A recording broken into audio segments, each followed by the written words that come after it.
안녕하세요. 최근에서야 조금씩 행복을 찾아가고 있는 58살 아줌마입니다. 지금껏 취미 생활이라고는 꿈도 못 꾸고 살았던 제가 지금은 안정을 찾아가며 인생을 살아가고 있어요. 하지만 처음부터 이렇게 인생을 즐기며 살았더라면 이곳에 사연을 보내지 않았을 겁니다. 저는 끝이 보이지 않는 어두컴컴한 터널을 걷다가 이제야 빛이 드는 길을 걷기 시작했거든요. 저는 20대 중반 다니던 제과점에서 남편을 처음 만났습니다. 그냥 빵 납품업체 직원이었고 저는 알바로 일을 하고 있었죠. 남편의 성실한 모습이 좋았던 저는 2년의 연애 끝에 결혼을 하게 되었습니다. 아버지 없이 어머니와 자란 저는 혼수를 마련하기 힘들었지만 다행히 시댁 쪽에서 면박을 주거나 그러지 않으셨어요. 할 수 있는 만큼만 무리하지 않고 해오면 된다고 하셨죠. 나머지는 자신들이 도와주겠다면서요. 좋은 시댁 식구들을 만난 것 같아 기분이 좋았습니다. 저는 그렇게 신혼생활을 시작하게 되었어요.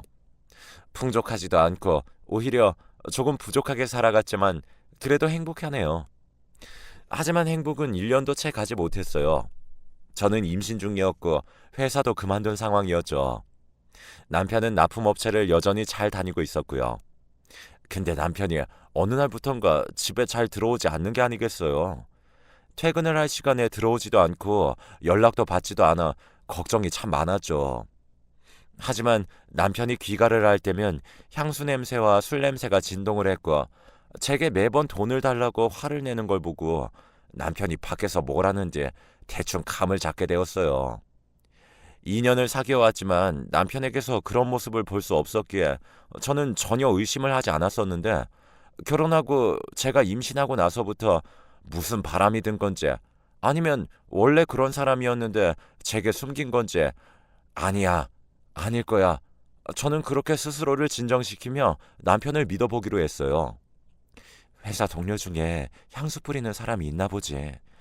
요즘 회식 자리가 잦아졌으니까 저러는 걸 거야. 라고 말이죠. 하지만 시간이 지날수록 그는 더 심해져만 갔어요. 시부모님께도 돈을 달라고 투정을 부리기 시작했고요. 심지어는 제가 아기를 위해 모아놓은 적금까지 깨서 가지고 갔습니다.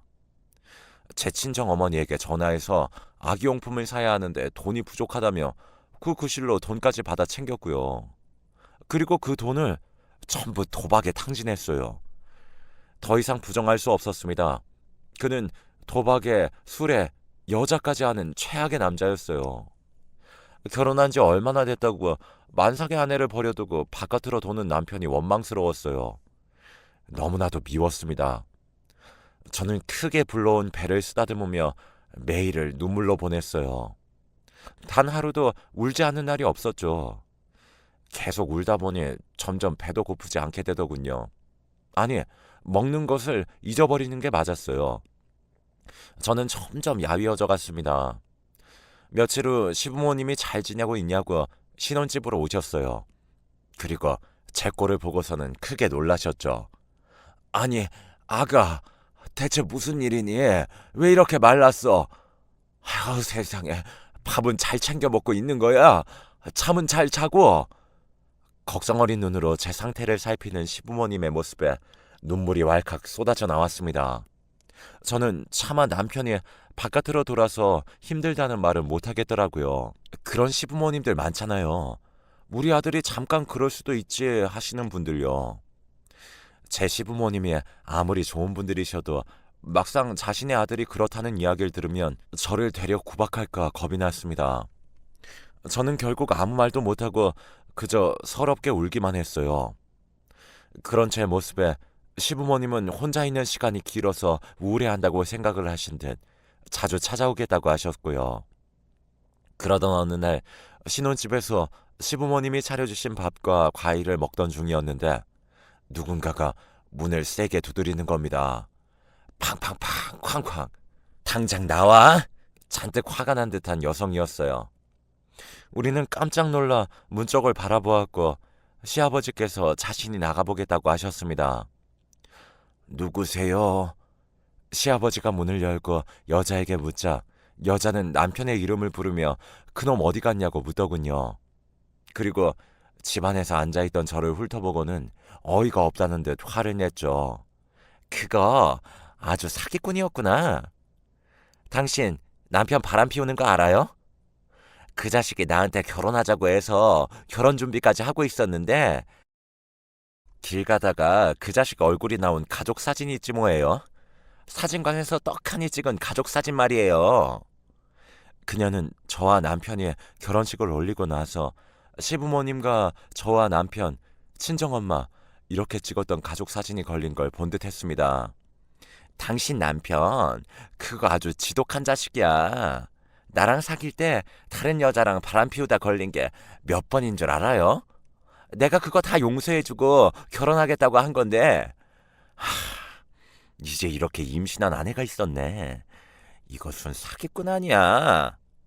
나 지금 경찰서 갈 거예요. 혼인빙자 간음죄로 고소할 거야. 이 모든 얘기에 가장 충격을 받은 건 다름 아닌 시부모님이었습니다. 까딱하다가는 정말 남편이 잘못될 수도 있었기 때문이죠. 저는 남편이 밖으로 저 모르게 나돈다는 건 알고 있었지만 이 정도로 인간 말종이라는 건 몰랐습니다. 임신한 아내를 두고 다른 여자랑 결혼식 날짜까지 자기네들끼리 잡아놨다니 황당해서 당장이라도 애고 뭐고 이혼을 하고 싶은 심정이었죠. 시부모님은 혼란스러운 생각을 정리할 겨를도 없이 악에 바친 듯 소리를 지르는 그녀를 달래기 바빴고 우리 아들 고소하지 말아달라고 말했죠. 결국 시부모님은 그동안 모아놓으셨던 돈 중 그 여자에게 800만 원이라는 합의금을 건네서야 그 상간녀는 돌아가더군요. 그리고 시부모님은 눈물을 흘리며 제게 미안하다고 사과를 하셨어요. 아가, 네가 계속 힘들어했던 게 다 우리 아들 때문이었구나. 아가, 미안하다. 얼마나 힘들었을까. 저렇게 애를 품은 채로 얼마나 마음고생이 심했겠어. 아들 잘못 키운 우리 잘못이다. 시부모님은 제게 무릎까지 꿇으셨고 저는 남편이 바깥으로 도는 게 시부모님의 잘못은 아니라고 생각해서 두 분을 일으켰어요. 아가, 우리가 어떻게든 이런 일 다시는 없도록 하마. 그러니까 딱 한 번만 우리 아들 믿어주면 안 되겠니? 우리가 그 자식 다리를 분질러서라도 다시는 그런 일 없도록 단단히 일러두마. 제 손을 잡고 애원하시는 시부모님의 모습에 저는 마음이 약해지고 말았어요. 남편이 바깥으로 돌면 제 탓을 하실 줄 알았는데 그러기는커녕 제게 무릎을 꿇으며 자식의 잘못을 대신 비는 모습을 보니 가슴이 아프기까지 했죠. 저는 시부모님을 믿어보기로 했습니다. 남편이 다시 갱생되었으면 했거든요. 당장 다음 주가 제왕절개 수술 날이었기 때문이기도 했어요. 시간이 흘러 저는 건강한 딸을 낳았고 시부모님께서는 아주 기뻐하셨어요. 친정 어머니도 고생 많았다며 제 머리를 쓰다듬어 주셨고요.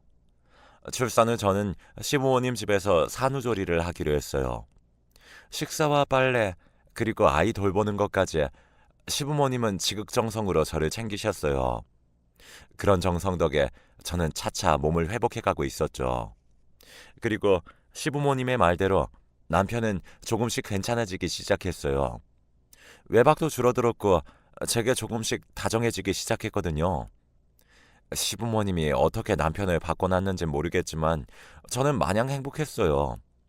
연애 이후 이런 행복은 처음이었으니까요. 점점 바뀌어가는 남편의 모습을 보니 진짜 좋은 가족이 될 수 있겠구나 싶었죠. 하지만 그런 꿈은 채 한 달도 가지 않았어요. 제 생각과 달리 남편은 바뀌어가는 게 아니었거든요. 이른 아침 남편과 시부모님의 충격적인 대화를 엿듣게 되었습니다. 아빠, 대체 언제까지 이래야 되는데? 아이, 아가 듣겠다. 조용히 좀 해. 이번 달 돈 언제 줄 거야? 이번 달 거 안 줄 거면 나 당장 오늘부터 나갈 거니까 그렇게 알아? 너 제발 좀 정신 차리고 아내한테 좀 잘해라. 이 애비 죽는 걸 보고 싶어서 그래? 그래야 네가 정신 차리겠어? 우리 아가가 얼마나 불쌍하니? 얼마나 마음고생을 심하게 하는지 네가 알기나 하냐? 네 가족부터 챙겨야지. 대체 어디를 그렇게 싸돌아다니는 거야? 하지만 남편은 시아버지의 말을 듣는 척도 안 하더군요. 아, 됐으니까 돈 내놓으라고. 누가 영감탱이 아니라고 할까봐 잔소리만 해대고 있어. 시아버지는 제가 듣기라도 할까봐 결국 남편에게 돈 봉투를 건넸습니다. 하지만 저는 모든 사실을 알아버렸죠. 시부모님이 남편을 크게 혼쭐형을 내서 바꿔놓은 게 아니었어요. 여전히 휘둘리고 있었던 거였죠. 시부모님은 남편에게 용돈까지 주고 달래며 며느리에게 잘 좀 하라고 애걸복걸 하다시피 부탁한 거였습니다. 저는 남편이 너무나도 증오스러웠어요. 아니, 끔찍했습니다. 대체 인간이라면 어떻게 저럴 수 있는지, 저건 인간이 아니었어요. 어떻게 본인의 부모님에게까지 저렇게 하는 건지요. 하지만 저는 이혼할 엄두가 나지 않았어요. 제가 평생을 아빠 없는 아이로 살아 그 서름을 잘 알기에 제 딸은 그렇게 되지 않았으면 했거든요. 아무리 아내한테 못하는 못난 남편이어도 딸에게는 아빠라는 존재가 있었으면 했습니다. 아니나 다를까 시간이 흐르니 남편은 다시 밖으로 돌기 시작했어요. 뭐 뻔한 결과였죠. 남편은 술이며 도박이며 여자며 안 하는 게 없었습니다. 결국 저는 남편은 그냥 포기해버리고 아이 하나만 보며 아이를 위해 살아가기로 했어요. 내 자식은 아무런 죄가 없기 때문이죠. 그런 제 모습에 시부모님은 고맙고 미안해서 어쩔 줄을 몰라 하셨습니다. 시부모님은 당분간 같이 살자고 제안하셨어요. 집에 혼자서 있으면 우울할 테고 아이를 혼자 보기엔 힘이 붙일 거라고 도와주겠다고 하셨죠. 그리고 틈만 나면 눈물을 흘리셨어요. 아들을 못나게 키워서 정말 미안하구나. 아휴, 우리 잘못이다. 이게 무슨 고생이니? 너한테 면목이 없다. 라고 매일같이 제게 사과하셨죠. 저는 남편이 아예 없는 사람이라고 생각하니 차라리 마음이 편해져서 남편이 아예 집에 안 들어왔으면 하는 바람으로 살았습니다. 저는 점점 마음이 메말라져 갔고 피폐해져 갔습니다.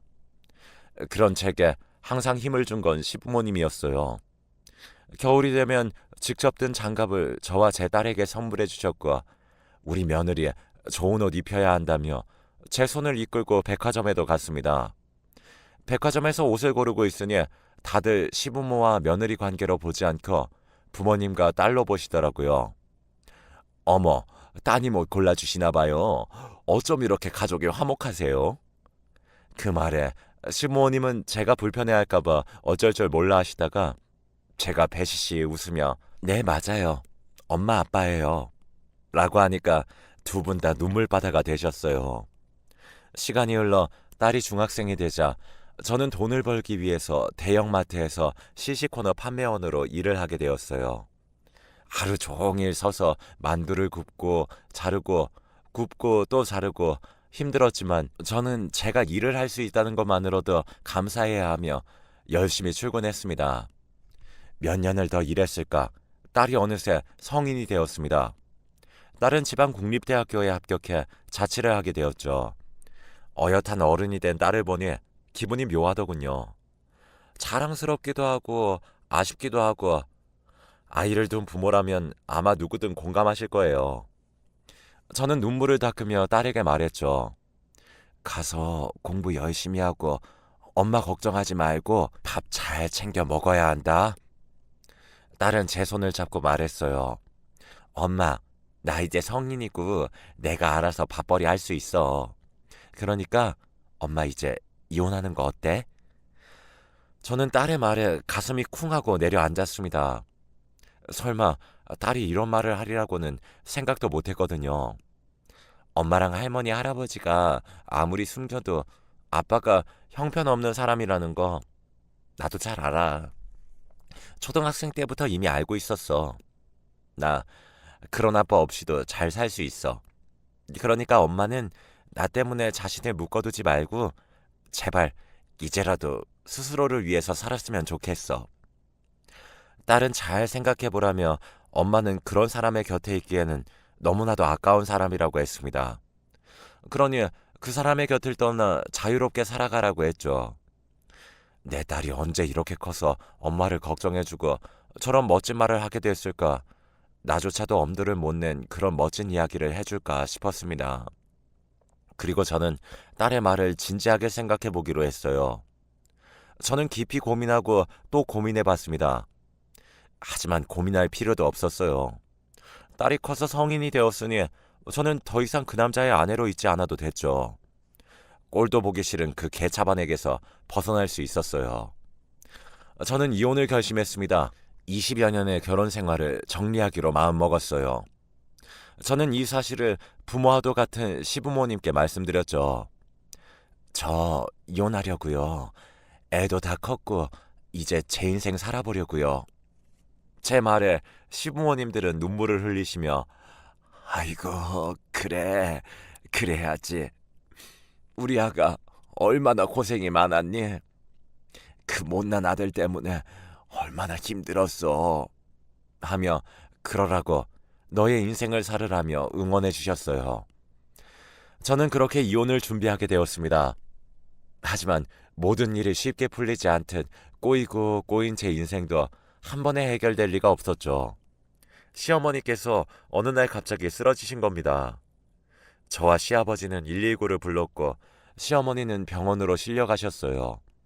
하지만 병원에 도착하고 얼마 지나지 않아 세상을 떠나고 마셨어요. 급성 심근경색이었죠. 저는 부모와도 같은 시어머니를 잃은 충격에 오열을 했고 시아버지가 오히려 저를 안아주셨어요. 저는 주체할 수 없는 슬픔에 기절을 해버렸습니다. 다시 정신을 차린 제 곁에는 시아버지가 계셨어요. 제가 정신이 든 걸 아시고는 엉엉 우시더군요. 아내도 갔는데 너마저 그렇게 쓰러져 버리면 어떡하냐면서요. 딸마저 잃을 수는 없다고 하셨죠. 저는 시아버지를 꼭 안아드렸습니다. 한평생을 함께 해온 반려자의 슬픔은 이루 말할 수가 없겠죠. 제가 할 수 있는 건 저의 존재가 시아버지에게 조금이나마 도움이 되길 바라는 것뿐이었습니다. 저는 이 상황을 알리기 위해 남편에게 전화를 걸었지만 전화를 받지 않더군요. 그래도 혹시 몰라서 문자로 어머님 돌아가셨다고 연락을 했지만 끝내 남편은 어디서 뭘 하는지 어머님 장례식장에도 오지 않더군요. 보나마나 어디서 도박을 하고 있느라 핸드폰을 꺼둔 거겠죠. 참 어리석은 인간이었습니다. 자신의 어머니가 죽은 것도 모르고 도박에 빠져 저렇게 허우적거리니 저는 시어머니를 잃은 슬픔에 이혼 소송이고 뭐고 아무것도 할 수 없었어요. 매일 슬픔에 빠져 울면서 잠들곤 했으니까요. 부모와도 같던 존재의 죽음은 도저히 제가 감당할 수 없는 것이었습니다. 제가 근 20년을 버텨온 건 저를 친딸로 생각해준 어머님과 아버님이 있었기에 가능했던 일이었는데 그런 분들 중 어머님이 세상을 떠나니까 말로 표현할 수 없는 고통에 하루가 피가 말라갔습니다. 제가 매일 방에만 틀어박혀 밥도 거르며 힘겨워하자 시아버지는 제 방으로 들어와서는 손에 무언가를 쥐어주셨어요. 다름 아닌 돈가방이었습니다. 시아버지는 눈물을 흘리셨어요. 우리 며느리, 아니 내 딸, 네가 20여 년간 고생한 것에 비하면 이깟 돈은 아무것도 아닐 게다. 진작에 너를 우리 아들한테서 떼어내서 너만이라도 행복하게 잘 살도록 했어야 했는데 미안하다. 손녀가 다 크면 그런 못난 아들이랑은 더 이상 같이 살지 말고 이혼하고 잘 살았으면 해서 준비한 돈인데 도움이 됐으면 좋겠구나. 1억밖에 되진 않지만 이제 너를 위해 쓰거라. 네가 무얼 하건 항상 응원하고 있으마. 못난 아들 때문에 오랜 시간 마음고생 시켜서 정말 미안하구나. 저는 오열을 하고 말았어요. 시아버지는 시어머니 죽음으로 자식밖에 남지 않았다면서 제게 저렇게 떠나라고 하시니까요. 충분히 힘들고 슬플 텐데도 자신의 행복보다 며느리인 제가 행복했으면 하시니 눈물이 안 날 수가 있나요? 아버님, 저 이거 못 받아요. 아니, 절대 못 받아요. 제 말에 강제로 제 손에 돈을 쥐어주셨어요. 제발 받아다오. 이렇게라도 해주지 못하면 너에게 항상 미안한 마음을 가지고 있던 네 시애미가 하늘에서도 통곡을 할 게다. 저 세상 가서도 마음 편히 있지 못할 거야. 눈물 범벅이 된 시아버지는 제게 부탁했습니다. 결국 저는 그 돈을 받게 되었어요. 그리고 얼마 안가 시아버지마저 건강이 악화되셨습니다. 아버님은 평소에 지병이 있으셨는데 어머니가 돌아가신 후 충격이 크셨는지 한순간에 병이 심각해지신 것 같았습니다. 저는 시아버지를 병원으로 모시고 갔어요. 얼마 전에 어머니를 잃은 슬픔도 채 가시지 않았는데 아버님마저 그렇게 될까봐 이제는 두렵기까지 하더라고요. 저는 매일 시아버지의 병간호를 했습니다. 시아버지는 얼른 가서 너의 인생을 살아도 아까운데 다 늙어 죽을 노인네 옆에서 뭐 하는 거냐고 하셨지만 저는 절대 그럴 수가 없었어요. 아버님, 아버님은 제게 아버지 같은 존재세요. 그런 말씀 마세요. 아버님 건강하실 때까지 제가 옆에서 지켜드릴 거니까 앞으로 그런 말씀 하지 마세요. 그런 말씀 하시면 저 정말 힘들어요. 이렇게 말을 하니 제 말을 듣고는 그저 조용히 고개를 끄덕이셨습니다. 얼마 후 아버님의 상태는 더 많이 안 좋아지셨고 결국 하늘의 별이 되셨습니다. 1년도 안 되어 부모님 같은 두 분을 모두 잃은 저는 걷기도 힘들 정도로 슬픔에 잠겨 있었는데 그 와중에 아버님은 제게 유언장을 남기셨어요. 저는 그 유언장을 보고 또다시 오열을 하고 말았습니다. 아가, 애비다. 네가 이걸 볼 때쯤이면 난 이미 이 세상 사람이 아니겠지. 지금까지 우리 아들 때문에 얼마나 고생 많았니?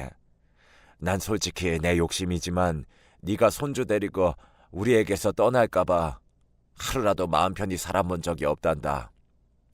그만큼 넌 우리에게 며느리보다 딸 같은 존재였어. 너와 오순도순 밥을 먹을 때, 같이 이곳저곳 걸으며 산책할 때, 먼저 하늘나라로 간 네 시모랑 손주 보며 흐뭇하게 웃으며 바라볼 때, 모든 소소한 일상들이 나중에 알고 보니 큰 행복이란 걸 깨닫게 되더구나. 이제는 그런 행복했던 일들을 못한다고 생각하니까 이 죽음이 무섭진 않지만 내 추억이 사라지는 것 같아서 그게 더 두렵구나. 나는 이젠 네 시애미가 있는 곳으로 가서 니네들 사는 것 잘 지켜볼 테니까 앞으론 더 이상 우리에게 얽매이지 말고 네 인생 살도록 하렴. 내가 진작 보내줬어야 하는데 너무 미안하다. 그리고 고맙다. 내게 남은 재산이랑 집을 처분해도 얼마 안 되는 돈이겠지만 이 돈 가지고 어디서 기죽지 말고 잘 살길 바래. 내 통장 보면 1억 3천 정도는 있을 게다. 내가 장롱 속에 놔뒀으니까 너에게 조금이라도 도움이 됐으면 싶구나. 절대 우리 아들 같지도 않은 그 호로 자식에게는 네가 마음 약해져서 이 돈 줄 생각하지도 말고 이 유언장에도 내가 분명히 명시해 둘 거다. 우리 며느리, 아니 우리 딸 사랑한다. 라고 남기셨습니다. 저는 이 유언장을 받고 얼마나 울었는지 모릅니다. 항상 저와 딸아이에게 인자하신 모습을 생각하니 가슴이 찢어질 듯 아파왔어요. 끝까지 저를 이렇게 생각해 주시는 그 마음에 눈물이 나지 않을 수 없었어요. 그렇게 저는 가슴에 아버님을 담고 납골당에 모셨습니다. 하지만 본인의 부모님이 돌아가셨는데도 연락두절인 그 자식을 용서할 수 없었습니다.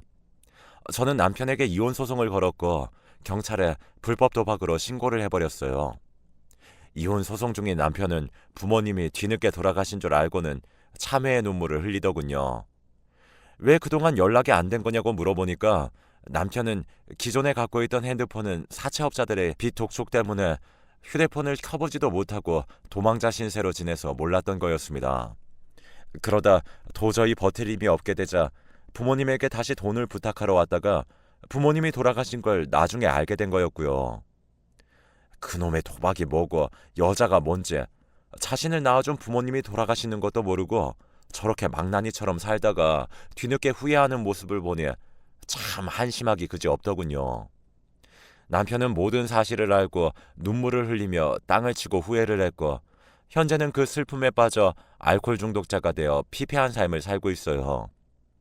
그렇게 우린 이혼 소송 5개월이 지난 시점에 20년간의 결혼 생활에 마침표를 찍게 되었습니다.